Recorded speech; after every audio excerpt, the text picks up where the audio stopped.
AskReddit. What's the most not safe for work part of your job?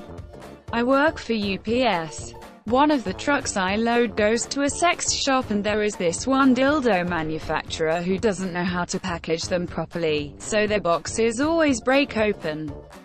In another job I had, I helped some guy with his loyalty card over Twitter, and he replied with thanks and pictures of his dick.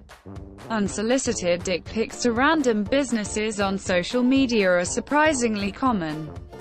I work in a kitchen.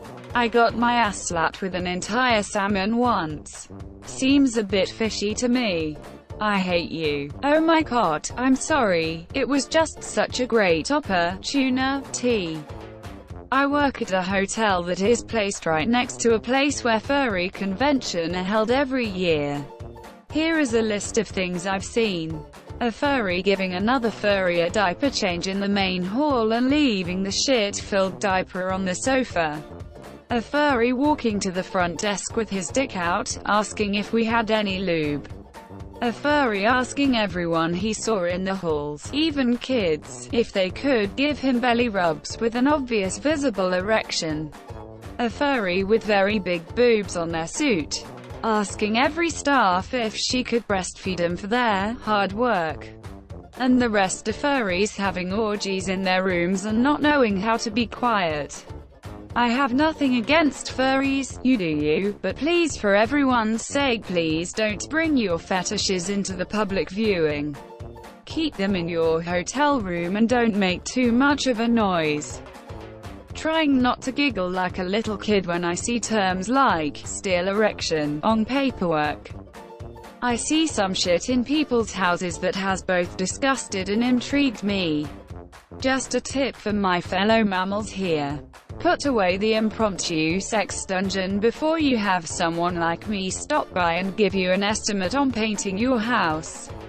They want you to see. Worked in VFX on a movie where one of the characters was a female wolf. However, for some reason, the studio chose a male dog to play the part, so the dog's junk had to be edited out through the entire film.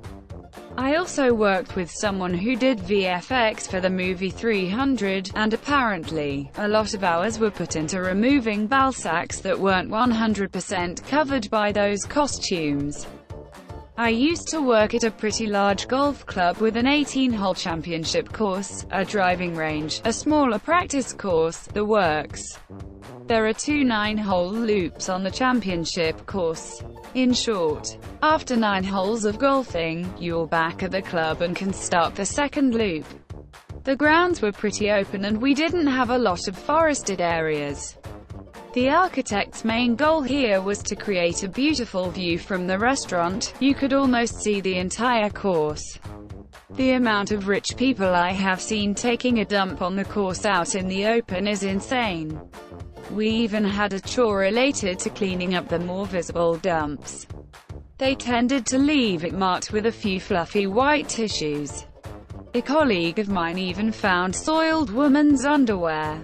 These people would pay a year's worth of my paycheck to become members, but never learned how to use the facilities properly. I guess. Worked as a waiter at a fast casual restaurant where I had to call out the orders to the cooks.